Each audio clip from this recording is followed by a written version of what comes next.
ഇന്നത്തെ വീഡിയോയിലേക്ക് എല്ലാവർക്കും സ്വാഗതം. ഇനി നമുക്ക് വീഡിയോയിലോട്ട് പോവാം. ഒരു ചീനച്ചട്ടി വെച്ച് അതിൽ ശാല എണ്ണ ഒഴിച്ച് കൊടുത്തിട്ടുണ്ട്.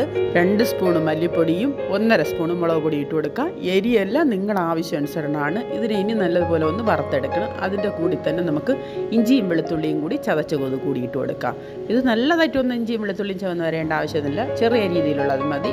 ശാല മഞ്ഞപ്പൊടി കൂടി ഇട്ട് കൊടുക്കാം. ഉലുവപ്പൊടി കൂടി ഇട്ട് കൊടുക്കാം. വറുത്തതിന് ശേഷം ഇതൊന്ന് തണുക്കാൻ വയ്ക്കണം. തണുത്തതിന് ശേഷം നമുക്ക് മിക്സി ജാറിലിട്ട് നമുക്ക് അരച്ചെടുക്കാം. ഇതിൽ അരയ്ക്കാൻ വേണ്ടി ഞാൻ കുറച്ച് തേങ്ങ എടുത്തിട്ടുണ്ട്.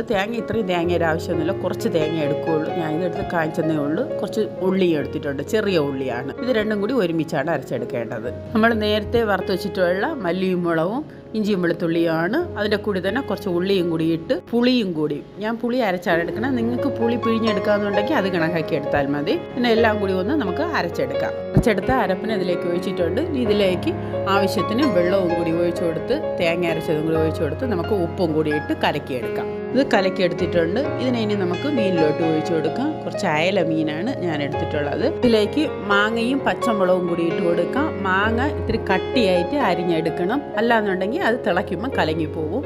അതും കൂടി ഇട്ട് കൊടുത്ത് എല്ലാം കൂടി ഒന്ന് കൈ കൊണ്ട് നമുക്ക് ഇളക്കിയെടുക്കാം. ഇത് ഇളക്കി കലക്കിയൊക്കെ റെഡിയാക്കി വെച്ചിട്ടുള്ളതാണ്. ഇതിനി നമുക്ക് അടുപ്പിൽ വെച്ച് കൊടുക്കാം. അടുപ്പിൽ വെച്ച് കത്തിച്ച് വെച്ച് കൊടുത്തിട്ടുണ്ട്. ഇതിനി തിളച്ചതിന് ശേഷം നമുക്ക് കൈ കൊണ്ട് ഒന്നെടുത്ത് ചുറ്റി വെച്ച് കൊടുക്കാം. ഇത് തിളച്ചിട്ടുണ്ട്. ഇനി ഇതിനെ നമുക്ക് കൈ എടുത്ത് ചുറ്റി വെച്ച് കൊടുക്കാം. ഇത് വറ്റാറായതിന് ശേഷം നമുക്ക് അതിലേക്ക് കുറച്ച് കറിവേപ്പില കൂടി ഇട്ട് കൊടുക്കാം. ഇത് ഗ്രേവി കുറച്ചാണ് വേണമെന്നുണ്ടെങ്കിൽ അത് കണക്കാക്കി വറ്റിച്ചെടുക്കാം. ഇത് ഇത്രയും ആവശ്യമുണ്ട് നമുക്ക്, അതുകൊണ്ടാണ് ഇപ്പോൾ ഇട്ട് കൊടുത്തത്.